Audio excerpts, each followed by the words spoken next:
नमस्कार मित्रांनो, संपूर्ण निर्वस्त्र होऊन अंघोळ करणाऱ्या स्त्रियांनी हा व्हिडिओ नक्की बघा.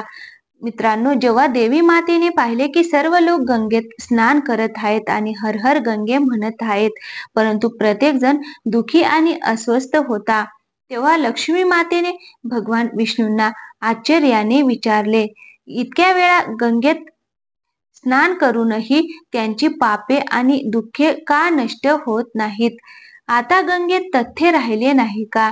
भगवान विष्णू म्हणाले, गंगेत तेवढीच शक्ती आहे, पण या लोकांनी पापांचा नाश करणाऱ्या गंगेत स्नानच केलेले नाही, मग त्यांना फायदा कसा होणार? लक्ष्मीजींनी आश्चर्याने विचारले की त्यांनी स्नान कसे केले नाही?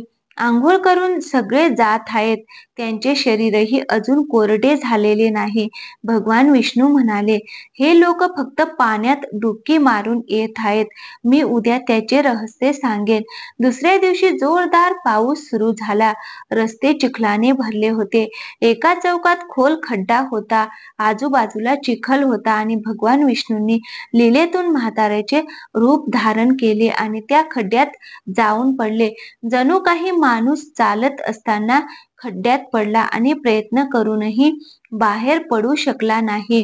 त्यांनी लक्ष्मीजींना समजावले आणि तिला खड्ड्याजवळ बसवले आणि सांगितले, तुम्ही लोकांना हाका मारत राहा की माझा म्हातारा नवरा चुकून खड्ड्यात पडला आहे. कोणीतरी पुण्यवान आत्म्याने त्यांची सुटका करून त्यांचे प्राण वाचवावे आणि आम्ही असहायांना मदत करावी. आणि भगवान विष्णूंनी हे देखील समजावून सांगितले की जेव्हा कोणी मला खड्ड्यातून बाहेर काढण्यास तयार असेल, तेव्हा फक्त असे सांगा की माझा पती पूर्णतः पुण्यवान आहे. जे पुण्यवान आहेत त्यांनीच त्यांना स्पर्श करावा. जर तुम्ही पुण्यवान असाल तर त्यांना स्पर्श करा, अन्यथा स्पर्श करताच तुम्ही जळून राख व्हाल. तथास्तु म्हणत लक्ष्मीजी खड्ड्याच्या काठावर बसल्या आणि भगवान विष्णूंनी त्यांना जे काही शिकवले होते ते ती करू लागली. गंगेत अंघोळ करून लोकांची टोळकीन टोळकी येत होती आणि सुंदर मुलीला असे बसलेले पाहून अनेकांच्या मनात पापाची भावना येत होती. काही लोकांनी लक्ष्मीजींना असेही सांगितले, म्हाताऱ्याला मरू द्या, ती त्याच्यासाठी का रडते? आणि काही दयाळू स्वभावाचे पुरुष होते, त्यांनी म्हाताऱ्या पतीला हात देण्याचा प्रयत्न केला, पण लक्ष्मी देवीचे म्हणणे ऐकून तेही थांबले. त्यांना वाटलं, गंगेत स्नान करून आलो तर काय झालो, आपण तर निश्चितच पापी आहोत. मदत करताना आपण जळून राख झालो तर? शेकडो आले, शेकडोंनी विचारले आणि निघून गेले. संध्याकाळ झाली तेव्हा भगवान विष्णू माता लक्ष्मीला म्हणाले, बघा, कोणीतरी खऱ्या मनाने गंगेत स्नान करायला आले आहे का? त्यानंतर काही वेळाने एक तरुण हर हर गंगे म्हणत बाहेर आला. लक्ष्मीजींनी त्याला तेच सांगितले. त्या तरुणाचे मन करुणेने भरले आणि त्याने भगवान विष्णूला बाहेर काढण्याची तयारी केली. लक्ष्मीजींनी त्याला थांबवले आणि म्हणाल्या, भाऊ, जर तू पूर्णपणे पुण्यवान नशील तर माझ्या पतीला स्पर्श करताच तू जळून जाशील. त्याच वेळी कोणताही आडेवेडे न घेता तो लक्ष्मीजींना दृढ निश्चयाने म्हणाला, आई, तू माझ्या पापरहित असण्याचा संशय का घेतेस? दिसत नाही का मी गंगेत स्नान करून आताच परत आलो आहे? गंगेत डुबकी मारून कधी कधी पापे राहतात का? मी आताच तुझ्या नवऱ्याला बाहेर काढतो. तरुणाने उडी मारून वृद्धाला वर उचलले. बाहेर येताच भगवान विष्णू आणि लक्ष्मीने त्याचे खरे स्वरूप प्रकट करून त्याला दर्शन देऊन धन्य केले. भगवान विष्णूजींनी माता लक्ष्मीला सांगितले की इतक्या लोकांपैकी फक्त यानेच गंगेत स्नान केले आहे. या दृष्टांतानुसार जे श्रद्धा न ठेवता केवळ अभिमान गंगेत स्नान करतात त्यांना खरे फळ मिळत नाही. पण याचा अर्थ असा नाही की गंगा स्नान व्यर्थ जाते. गंगा स्नानाचे पुण्य खूप आहे. यानंतर भगवान विष्णूजी माता लक्ष्मीजींना म्हणाले, की मी तुम्हाला 12 गोष्टी सांगेन. स्नान करताना जे या 12 गोष्टी लक्षात ठेवतो, तो कधीही दुःखी राहत नाही. त्यांच्या घरात माता लक्ष्मी वास करते आणि घरामध्ये अपार संपत्ती येते. घरात कधीही भांडणे होत नाहीत. त्यांचे संपूर्ण कुटुंब आनंदी जीवन जगते. तेव्हा माता लक्ष्मी म्हणाली, "हे देवा, या 12 गोष्टी मला सांगा प्लीज." यानंतर भगवान विष्णू त्या गोष्टी सांगू लागतात आणि देवी लक्ष्मी खूप लक्षपूर्वक ऐकू लागते. मित्रांनो, तुम्ही सर्वांनी या 12 गोष्टी अतिशय काळजीपूर्वक ऐका. यानंतर भगवान विष्णू म्हणतात, "प्रिये, तुला या 12 गोष्टी सांगितल्यानंतर मी तुला आणखीन एक गोष्ट सांगेन की स्त्रिया कपडे काढून स्नान करतात हे योग्य आहे की नाही. ही बाब त्यांच्यासाठी खूप महत्वाची आहे. तर हे लक्ष्मी, हे काळजीपूर्वक ऐक." मग विष्णूजी सांगू लागतात. मित्रांनो, भगवान विष्णू म्हणतात की स्नान केल्याने शरीर निरोगी आणि मन प्रसन्न राहते. आंघोळीमुळे चेहऱ्याची चमक आणि शारीरिक आकर्षणही वाढते. या दैनंदिन कर्मकांडात काही गोष्टी लक्षात ठेवल्या तर आध्यात्मिकपेक्षा जास्त फायदा मिळू शकतो. आंघोळ करताना या गोष्टी लक्षात ठेवाव्यात. एक, स्नान केल्यावर, शुद्धी झाल्यावर आपण पूजा वगैरे सर्व कार्य करण्यास सक्षम होतो. म्हणून सकाळीच स्नान करावे. 2, स्नान केल्याने हे गुण प्राप्त होतात असे शास्त्रात सांगितले आहे. सौंदर्य, शुद्धता, आरोग्य, निरागसता आणि बुद्धिमत्ता. 3, ज्यांना संपत्ती आणि आरोग्य हवे आहे त्यांनी प्रत्येक ऋतूत आणि दररोज स्नान करावे. 4, सकाळी स्नान केल्याने पाप नष्ट होऊन पुण्य मिळते असे शास्त्रात सांगितले आहे. असे म्हणतात की सकाळी अंघोळ करणाऱ्यांभोवती नकारात्मक शक्ती फिरकत राहते. त्यामुळे सकाळी अंघोळ करण्याचा सल्ला दिला जातो. नंबर 5, आजारपणात अंघोळ डोक्यापासून खाली करूनच करावी. ओल्या कपड्याने अंग पुसणे म्हणजे एक प्रकारची अंघोळच असते असे म्हणतात. 6, सकाळी सूर्य येण्यापूर्वी अंघोळ करणे चांगले मानले जाते.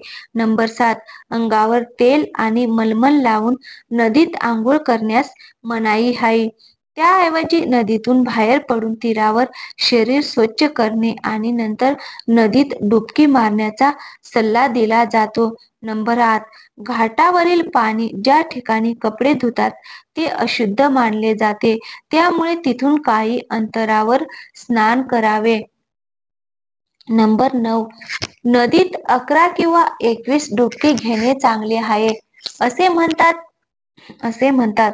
नंबर 10, पवित्र नद्यांमध्ये कपडे धुण्यास मनाई आहे. नदीत कोणत्याही प्रकारची घाण टाकू नये. नंबर 11, नळाच्या पाण्यापेक्षा झऱ्याचे पाणी चांगले. नदीचे पाणी झऱ्याच्या पाण्यापेक्षा चांगले. तीर्थक्षेत्रात पाणी नदीच्या पाण्यापेक्षा चांगले. गंगाजल हे तीर्थक्षेत्राच्या पाण्यापेक्षा चांगले मानले जाते.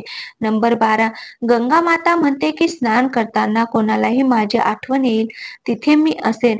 यानंतर भगवान विष्णूजी म्हणाले, आता मी तुम्हाला त्या महिलांबद्दल सांगतो ज्या कपडे काढून अंघोळ करतात. हिंदू धर्मग्रंथामध्ये प्रत्येक गोष्टीसाठी काही नियम बनवले आहेत. यापैकी एक नियम आंघोळी संबंधी आहे. सामान्य माणसाने शास्त्राचे नियम पाळलेच पाहिजेत असे मानले जाते. त्यामुळे त्यांच्या घरात सुख समृद्धी राहते. सोबत अमाप संपत्ती येते. माता लक्ष्मी प्रसन्न होते. वास्तविक अशा अनेक गोष्टी आपल्या धर्मग्रंथात लिहिल्या आहेत, ज्यांचे आपण शतकानुशतके पालन करत आलो आहोत, पण तरीही त्यांच्या कारणांची संपूर्ण माहिती आपल्याकडे नाही. अशा नियमांपैकी एक म्हणजे सतत अंघोळ करणे. तुम्ही अनेकदा घरातील वडीलधाऱ्यांचे म्हणणे ऐकले असेल की कधीही कपड्यांशिवाय म्हणजेच नग्न अवस्थेत अंघोळ करू नये. जर आपण पौराणिक कथांबद्दल बोललो तर नग्न स्नान करण्यास मनाई करण्याचे सर्वात मोठे कारण म्हणजे भगवान श्रीकृष्णाच्या काळाशी संबंधित आहे.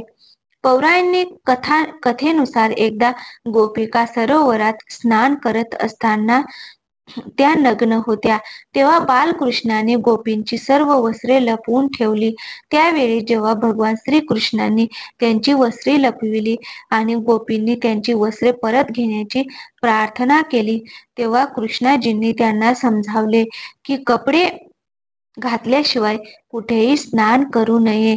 हे पाण्याची देवता वरूणचा अपमान करते, म्हणून तुम्हाला नग्न स्नान न करण्याचा सल्ला दिला जातो. आंघोळ करताना तुम्हाला वाटत असेल की बंद खोलीत तुम्हाला कोणी पाहत नाही, तर ते चुकीचं आहे, कारण देव तुम्हाला सर्वत्र पाहतो. आणि जर तुम्ही नग्न आंघोळ करत असाल तर हे मुख्यतः जलदेवता वरूणचा अपमान करण्यासारखे आहे. नग्न आंघोळ केल्याने तुम्ही पाप करू शकता आणि अथार्की आणि शारीरिक नुकसान करू शकता. तुम्ही नग्न आंघोळ केल्यास नकारात्मक ऊर्जा तुमच्या शरीरात प्रवेश करते आणि तुमची मानसिकताही नकारात्मक होऊ शकते. म्हणूनच आंघोळ करताना किमान एक कपडा घालण्याचा सल्ला नेहमी दिला जातो. त्यामुळे कपड्यांशिवाय आंघोळ करू नका, तरच ते तुमच्यासाठी चांगले होईल. नग्न आंघोळ केल्याने शरीरातून सकारात्मक ऊर्जा बाहेर पडते आणि त्याचा तुमच्या मनावर तसेच शरीरावर परिणाम होतो. गरुड पुराणानुसार जेव्हा तुम्ही स्नान करता तेव्हा तुमची मृत पूर्वज तुमच्या आसपास असतात आणि स्नान केल्याने पितरांची तृप्ती होत नाही आणि यामुळे घरात पितृदोष येऊ शकतो. नग्न आंघोळ केल्याने पूर्वजांना राग येतो, ज्यामुळे व्यक्तीचे सामर्थ्य, संपत्ती, आनंद नष्ट होते. त्यामुळे कधीही नग्न होऊन स्नान करू नये. पुराणानुसार आंघोळीचे पाणी पितरांना जाते आणि नग्न आंघोळ करणे म्हणजे वडिलांसमोर कपड्यांशिवाय स्नान करणे असे मानले जाते. शास्त्रात अशी श्रद्धा आहे की जर कोणी नग्न अवस्थेत स्नान केले तर देवी लक्ष्मी त्याच्यावर नाराज होऊ शकते. यामुळे तुमच्या कुंडलीत आर्थिक नुकसान होण्याची शक्यता आहे आणि तुमची आर्थिक स्थिती बिघडू शकते. या कारणांमुळे तुम्हाला नग्न स्नान न करण्याचा सल्ला देण्यात आला आहे आणि शास्त्रामध्ये देखील हे निषिद्ध आहे.